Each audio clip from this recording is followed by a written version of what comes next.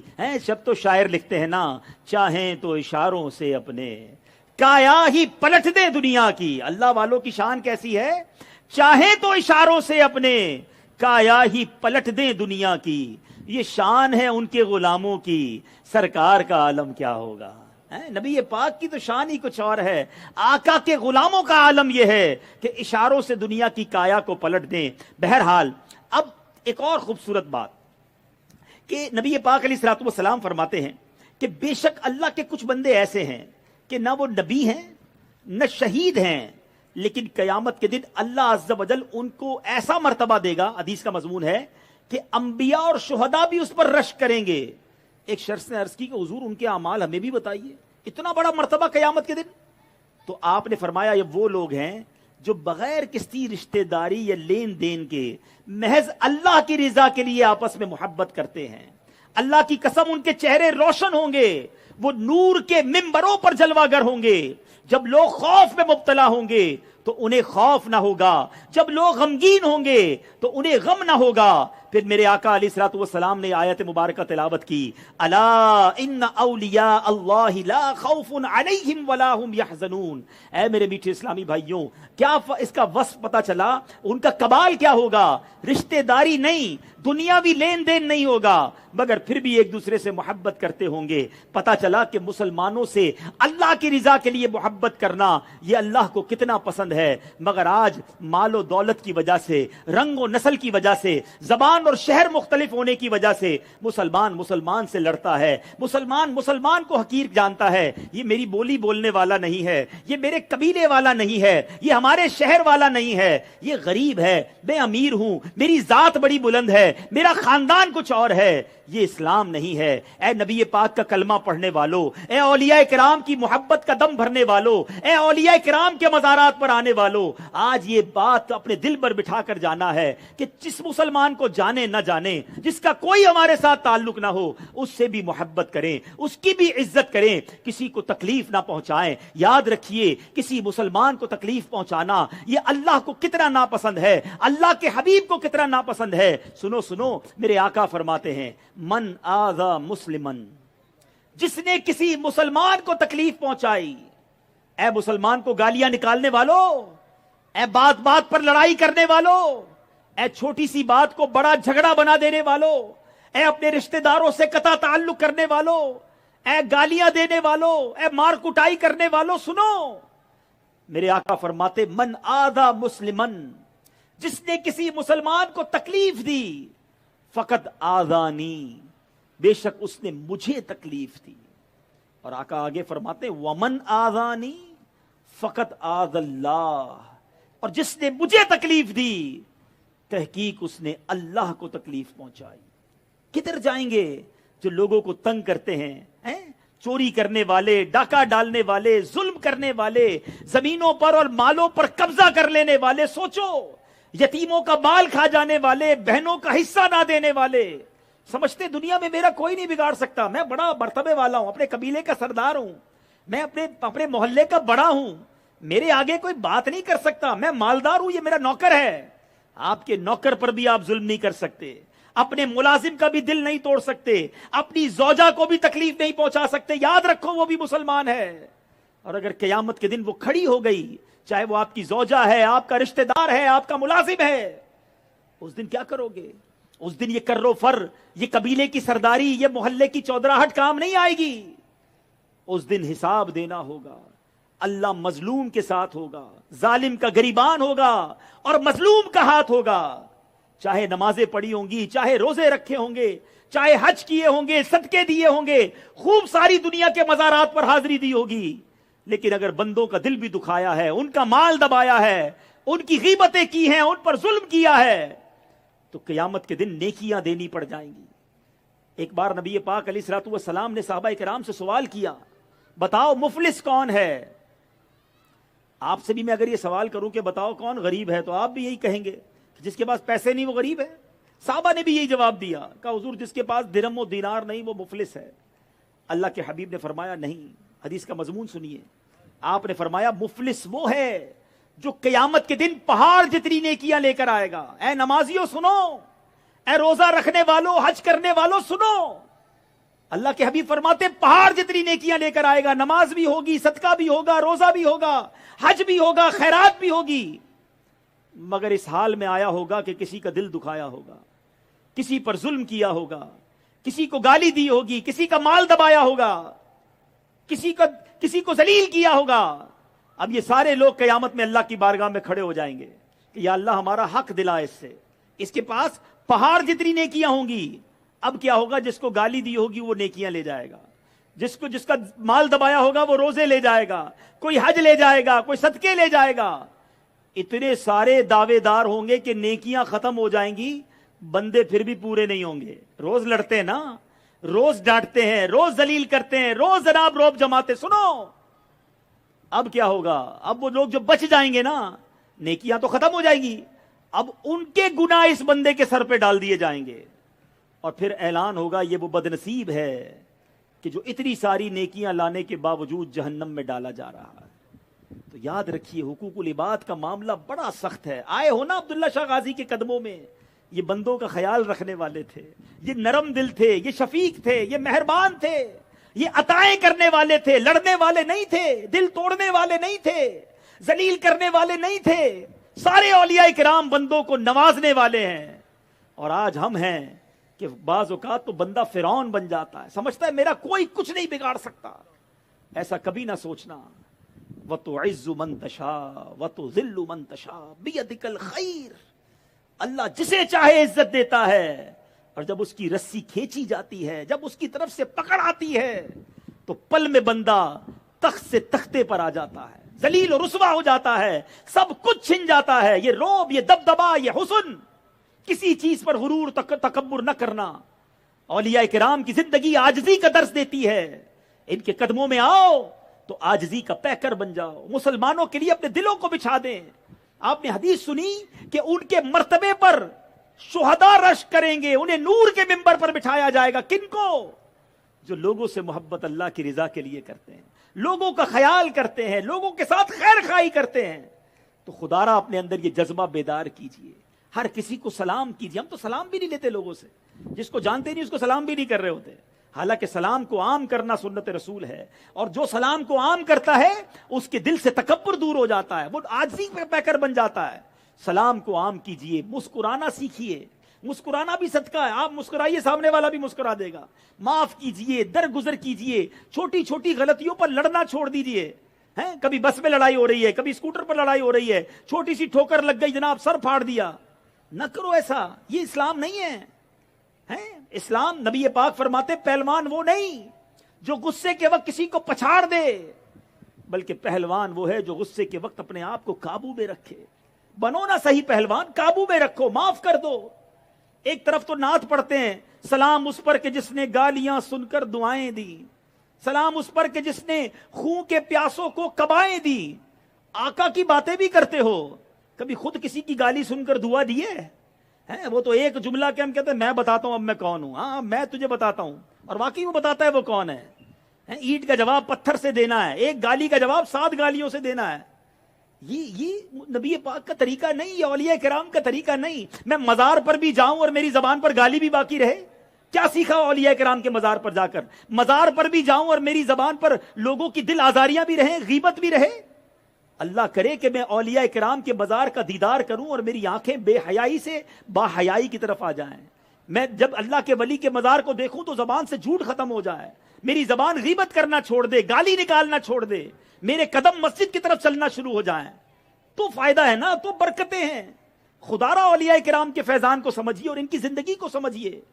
آئیے میں آپ کو بتاؤں اولیاء کرام کی بے شمار قسمیں ہیں. میرے پاس وقت تھوڑا ہے ورنہ میں آپ کو اولیاء کرام کی اقسام بتاتا کہ کس کس طرح اللہ تعالیٰ نے یہ روحانی سٹرکچر بنایا ہے.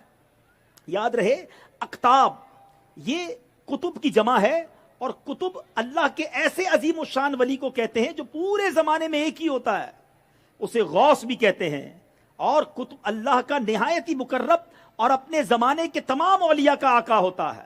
سبحان اللہ. اس کے بعد دوسرے نمبر پر آئمہ, یہ ہر دور میں صرف دو ہوتے ہیں, ایک کا صفاتی نام عبد الرب اور دوسرے کا صفاتی نام عبد الملک ہوتا ہے.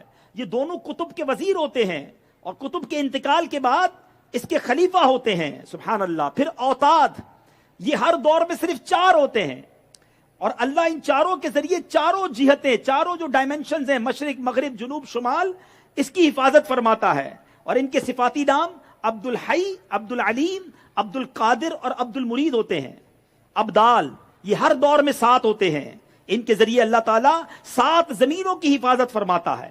ان میں سے ہر ایک کے لیے ایک زمین ہوتی ہے جہاں اس کی ولایت ہوتی ہے. یہ بالترتیب 7 انبیاء کرام کے قدم پر ہوتے ہیں. حضرت ابراہیم خلیل اللہ, حضرت موسیٰ کلیم اللہ, سیدنا ہارون, سیدنا ادریس, حضرت یوسف, حضرت سیدنا عیسیٰ روح اللہ, اور حضرت سیدنا آدم صفی اللہ علی نبینا علیہ الصلوۃ والسلام کے قدم پر ہوتے ہیں. اس کے بعد نقبا, یہ ہر دور میں 12 ہوتے ہیں.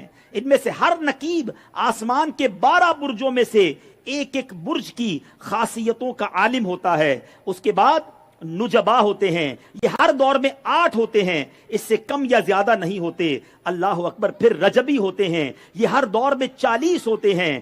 قلب آدم کے مطابق یہ ہر زمانے میں 300 ہوتے ہیں. قلب نوح علیہ الصلوۃ والسلام کے مطابق یہ ہر دور میں 40 ہوتے ہیں. قلب ابراہیم کے مطابق یہ ہر زمانے میں 7 افراد ہوتے ہیں. قلب جبرائیل کے مطابق ان کی تعداد ہر دور میں 5 ہوتی ہے. اسی طرح قلب میکائیل علیہ السلام کے مطابق یہ ہر زمانے میں 3 ہی ہوتے ہیں. قلب اسرافیل کے مطابق یہ ہستی ہر دور میں ایک ہی ہوتی ہے. رجال الغیب, یہ 10 اولیاء کرام ہوتے ہیں جن میں کمی بیشی نہیں ہوتی.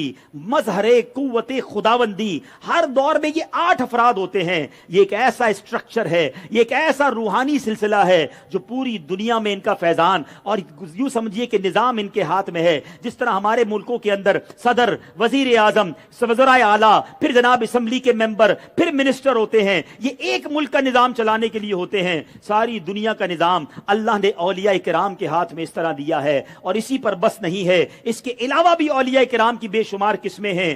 الہیون, رحمانیون, رجال الغنی باللہ, بدلا, رجال الاشتیاق, ملامتیہ, فقراء, صوفیاء, عباد, زہاد, شہداء, صالحین, قانتین, صادقین, حامدین, ذاکرین, صابرین, واصلین, علماء, اخیار, کرماء. اللہ اکبر. یہ علماء کرام کا ایک ایسا اسٹرکچر ہے. اللہ پاک ہمیں ان اولیاء کرام کی برکت نصیب فرمائے اور ہمیں بھی اپنی ولایت کی خیرات سے نواز دے. تو بہرحال جو میں بات کر رہا تھا کہ ہمیں اللہ کے بندوں کے ساتھ اچھا رہنا, اس کی ایک اور وجہ بھی ہے. جتنے سارے آپ نے نام سنے, منسٹر کے بارے میں تو پتا چل جاتا ہے کہ یہ فلاں منسٹر ہے, یہ وزیر اعلیٰ ہے کیونکہ اس کا نام اخبار میں بھی آ گیا اور اس کی گاڑی کے آگے جھنڈا بھی لگ گیا. اولیاء کرام کی کوئی نمبر پلیٹ نہیں ہوتی ہے. اولیاء کرام کے بارے میں پتا نہیں چلتا کہ یہ اللہ کی بارگاہ میں کتنا بڑا مرتبے والا ہے. ہو سکتا ہے ہمارے اس پنڈال کے اندر بھی اللہ کا کوئی بہت بڑا ولی بیٹھا ہو اور اس کا یہ جو ہم نے اسٹرکچر پڑھا ہے پتہ نہیں اس کا کیا مرتبہ ہو. اور بعض اوقات تو اللہ کے ولی کو بھی پتا نہیں ہوتا کہ میں اللہ کا ولی بن گیا ہوں. ٹھیک ہے نا. تو اللہ نے اپنے اولیاء کو اپنے بندوں میں چھپا کر رکھا ہے, اس لیے ہر کسی کی عزت کرنی ہے. ہو سکتا ہے میرا ملازم ہی اللہ کی بارگاہ میں بڑا پہنچا ہوا ہو اور میں اس کا دل توڑ دوں. کبھی کسی کو ذلیل نہ کریں, کبھی کسی کی دل نہ توڑیں. ہمیں نہیں پتا کہ جس سے میرا تعلق ہے, میں جس سے بات کر رہا ہوں, جو پھٹے پرانے کپڑے پہنے, بال بھی پراگندہ ہے. حدیث کے الفاظ ہیں کہ کچھ, حدیث کے مضمون ہے کہ کچھ پراگندہ بال, میلے کچیلے کپڑے والے ایسے لوگ بھی ہوتے ہیں کہ جن کو کوئی دعوت میں بھی نہیں بلاتا, جو چلے جائیں تو کوئی یاد بھی نہیں کرتا, مگر اللہ کی بارگاہ میں وہ مرتبہ ہوتا ہے کہ قسم کھا لیں تو رب ان کی قسم پوری فرماتا ہے. ہم نہیں جانتے. سب کی عزت کرو, سب سے پیار کرو, کیونکہ ہمیں نہیں معلوم. بالکل اسی طرح ہمیں کوئی نیکی بھی نہیں چھوڑنی چاہیے. لوگ کہتے ہیں نا چھوٹی سی نیکی ہے نا, مستحب ہی ہے نا, چھوڑ دو. سنت ہی ہے نا. اب تو معاذ اللہ نیا کانسیپٹ بن گیا ہے کہ لوگ کہتے ہیں سنت ہے چھوڑ دو, گناہ تو نہیں ہے. ارے اللہ کے بندو، نبی پاک کے طریقے کو چھوڑو گے، سنت کو چھوڑو گے؟ تو چھوٹی نیکی کو بھی نہ چھوڑیں، کیونکہ ہمیں نہیں پتا کہ اللہ کی رضا کس میں ہے۔ پتھر اٹھانے والے کی مغفرت کے واقعہ سنا ہے نا، پیاسے کتے کو پانی پلانے والے کی بھی مغفرت ہو گئی نا، نیکی تو چھوٹی سی تھی مگر اللہ نے اسی پر بخش دیا۔ وہ نقطہ نواز ہے۔ شاعر لکھتے ہیں نا، تو کریم ہی جو ٹھہرا تو کرم کے کیا ٹھکانے، تو کریم ہی جو ٹھہرا تو کرم کے کیا ٹھکانے، تو نوازنے پہ آئے تو نواز دے زمانے۔ اللہ کس بات پر نواز دے ہم نہیں جانتے، تو چھوٹی نیکی بھی چھوٹی سمجھ کر نہ چھوڑیں۔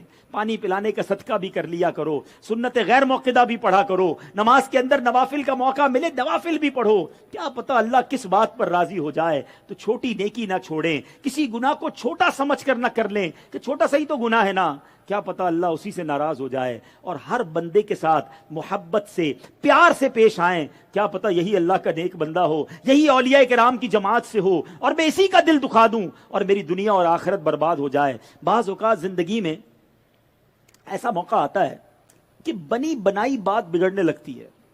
یہ غور کیجئے گا، کسی کا کاروبار بڑا اچھا چل رہا ہوتا ہے، فیملی میں کوئی بھی بیمار نہیں ہوتا، بڑی سکھ کی زندگی ہوتی ہے، اور اچانک ایک ایک کر کے چیزیں خراب ہونے لگتی ہیں۔ کاروبار تباہ، نوکری چھوٹ گئی، قرضہ بڑھ گیا، گھر میں بیماری، ایکسیڈنٹ ہو گیا۔ کچھ لوگوں کو دیکھا ہر دوسرے چوتھے دن بیچاروں کی موٹر سائیکل گر جاتی ہے، ایک بیماری سے نکلتے دوسری بیماری۔ بے شک یہ آزمائشیں بھی ہو سکتی ہیں، مگر غور کرو کسی کا دل تو نہیں دکھا دیا، کسی پر ظلم تو نہیں کر دیا، کسی کی ہائے تو نہیں لے لی۔ یاد رکھو، کسی کی ہائے لگ جائے نا، کسی پر ظلم کر دے اور مظلوم کے دل سے دعا نکل جائے تو یہ بندے کو برباد کر دیتی ہے۔ سب کا بھلا، سب کی خیر، زندگی ایسی بنا لو۔ اولیاء کرام کہا کرتے ہیں سب کا بھلا، سب کی خیر، سب کے بھلے میں اپنی خیر۔ جب آپ سب کا بھلا سوچیں گے نا، آپ کا بھلا ہو جائے گا۔ آپ سب کے لیے اچھا سوچیں، یار یہ اللہ اس کو بھی ترقی دے، اس کا کاروبار بھی بڑھ جائے، اللہ اس کے گھر میں بھی برکت ڈال دے۔ کسی کے گھر میں برکت آتی ہے ہمیں پرابلم شروع ہو جاتی ہے، کوئی ترقی کرتا ہے تو ہماری نیند اڑ جاتی ہے، کوئی نئی گاڑی لے لے تو ہمارا سکون لٹ جاتا ہے۔ یہ کیا ہے؟ یہ حسد کرنا اولیاء کا طریقہ نہیں۔ سب کا بھلا، سب کی خیر، اچھا سوچو لوگوں کے لیے، اللہ تمہارا بھی اچھا کر دے گا۔ جو لوگوں کے لیے برا سوچتے ہیں وہ خود بھی برباد ہو جاتے ہیں۔ تو اے میرے میٹھے اسلامی بھائیوں، آج ہم سب نے یہ ذہن بنا کر اٹھنا ہے کہ ہم نے سب کے لیے پازیٹو رہنا ہے، سب کے لیے اچھا سوچنا ہے، مسلمانوں پر ظلم نہیں ہونے دینا، ظلم کرنا بھی نہیں ہے، ساتھ دینا ہے سب کا، ہمت بڑھانی ہے دوسروں کی۔ اب آخر میں اپنے بیان کو اختتام کرتے ہوئے ولیوں کے سردار، پیران پیر، پیر دستگیر سیدی غوث اعظم رضی اللہ تعالیٰ عنہ کی زندگی کا ایک واقعہ سناتا ہوں۔ اے اولیاء کرام کو چاہنے والوں، اے اولیاء کرام سے محبت کرنے والوں، اے ان کے مزارات پر جانے والوں، نیازیں کرنے والوں، لنگر کھانے والوں، چادریں چڑھانے والوں، یہ اچھے کام ہیں، شرعی طریقے سے ہوں اچھے کام ہیں، مگر یہی اولیاء کرام کی محبت نہیں ہے۔ ان کی سیرت کو تو پڑھے نا۔ غوث پاک کے بارے میں سنو کیا آتا ہے۔ غوث پاک رضی اللہ تعالیٰ عنہ کے بارے میں آتا ہے، شیخ محمد بن ابو الفتح ہروی فرماتے ہیں کہ میں نے کچھ راتیں حضور غوث پاک کی خدمت میں رہا۔ ان راتوں میں نے آپ کا یہ معمول دیکھا کہ آپ تہائی رات تک تو نفل پڑھتے، پھر ذکر و اذکار میں مصروف ہو جاتے، پھر کچھ اوراد و وظائف پڑھتے۔ میں نے آنکھوں سے دیکھا کہ آپ کا جسم کمزور ہو جاتا، کبھی صحت مند، کبھی میری نگاہوں سے غائب ہو جاتے، کبھی واپس آ جاتے، پھر قرآن کریم پڑھتے، طویل سجدے کرتے۔ خود غوث پاک فرماتے ہیں میں نے 25 سال تک تنہا بیابانوں میں ریاضتیں کی ہیں، 15 سال تک عشاء کے وضو سے فجر کی نماز ادا کی ہے، اور روزانہ ایک بار ختم قرآن کیا ہے۔ کبھی میں ایک پیر پر کھڑا ہو جاتا، اور ایک رات سیڑھی پر چڑھتے ہوئے میرے نفس نے مجھ سے کہا تم ایک گھڑی بھی آرام نہیں کرتے۔ بس اپنے نفس کی اس بات کو سن کر ایک پیر پر کھڑا ہو گیا اور ایک پیر پر کھڑے ہو کر پورا قرآن پاک ختم کیا۔ اے اولیاء کرام کے چاہنے والوں، پیران پیر کی تو عشاء کے وضو سے فجر پڑھنے کی عادت تھی، اور اللہ کے ولی کے چاہنے والے کو عشاء بھی پڑھنے کی توفیق نہیں، فجر بھی پڑھنے کی توفیق نہیں۔ آپ 15 سال تک روزانہ پورا قرآن پڑھتے رہے، اور ہم پورے سال میں ایک بار قرآن پاک نہ پڑھیں۔ بہت بڑی تعداد وہ ہے جس کو صحیح طریقے سے قرآن پڑھنا بھی نہیں آتا۔ یہ کیسی اولیاء سے محبت ہے؟ وہ ساری زندگی قرآن کا درس دیتے رہے اور ہم ساری زندگی قرآن سے دور گزارتے رہے۔ خدارا آئے ہیں اللہ کے ولی کے قدموں میں، ایک اور نیت کر کے جاؤ کہ آج کے بعد ہماری کوئی نماز قضا نہیں ہوگی، ایسا نہیں، ایسا نعرہ لگائیں کہ شیطان بھی ادھر سے دور بھاگ جائے، اور براہ راست سیدنا عبداللہ شاہ غازی کا ایسا فیضان ہم پر جاری ہو، ان کی نگاہ رحمت ہو جائے کہ میرے چاہنے والے میرے قدموں میں آئے ہیں اور 5 وقت نماز کے نیت کریں آج کے بعد ہماری کوئی نماز قضا نہیں ہوگی، ہم قرآن پاک روزانہ پڑھیں گے انشاءاللہ۔ کیسے پڑھیں گے میں بتاتا ہوں، گھبرائیے نہیں۔ ہو سکتا ہے کئی میرے بھائی ایسے ہوں جو کہیں یار نیت تو کروا لی، مولانا صاحب نے پڑھنا تو آتا ہے۔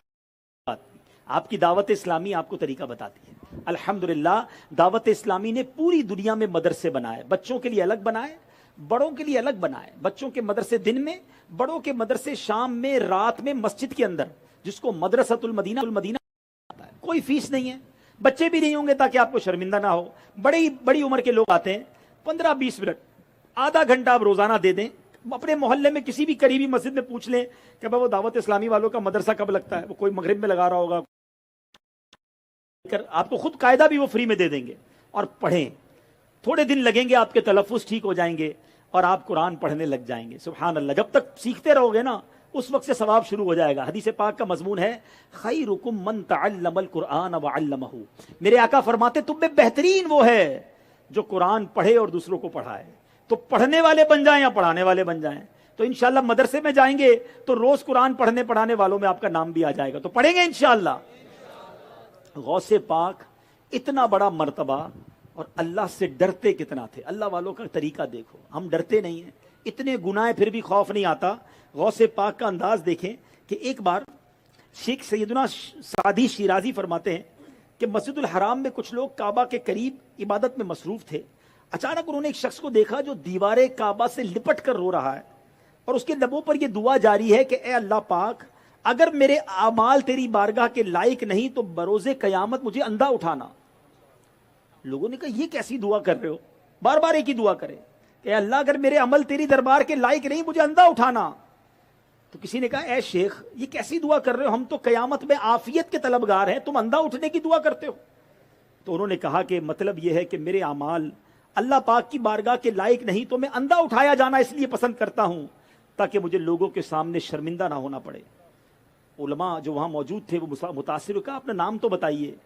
اس شخص نے کہا کہ میرا نام عبد القادر جیلانی ہے، یہ کسی اور کی بات نہیں، پیران پیر دستگیر سیدی غوث اعظم، اتنی نیکیاں، اتنی عبادتیں، اتنی ریاضتیں، اور خوف خدا کا عالم یہ ہے ہمارے گناہ ہیں کہ ختم نہیں ہوتے مگر آنکھیں شرم سے جھکتی نہیں ہیں، خوف خدا قریب سے بھی نہیں گزرا۔ خدا را اپنے اندر خوف خدا پیدا کیجیے، گناہ کرنے سے پہلے اپنے آپ کو جھنجھوڑیے کہ جو میں یہ غلط کام کرنے جا رہا ہوں، جو نماز چھوڑنے کا جی چاہے، معاذ اللہ شراب، نشہ، جوا یا غلط کاموں کی طرف جانے کو جی چاہے، فلمیں ڈرامے دیکھنے کو جی چاہے، بے حیائی کو جی چاہے، تو اپنے آپ سے یہ بات کریں کہ اللہ دیکھ رہا ہے، جو میں کر رہا ہوں یہ رب دیکھ رہا ہے۔ قرآن مجید فرقان حمید میں ہمیں خود رب عز و جل فرما رہا ہے یا ایھا الذین آمنوا اتقوا اللہ حق تقاتہ ولا تموتن الا وانتم مسلمون، اے ایمان والو اللہ سے ڈرو جیسا اس سے ڈرنے کا حق ہے، اور ہرگز نہ مرنا مگر مسلمان۔ اے کاش آج اللہ کے ولی کے قدموں میں آئے ہیں، ہمیں خوف خدا کی خیرات مل جائے، اللہ سے ڈرنے والے بن جائیں۔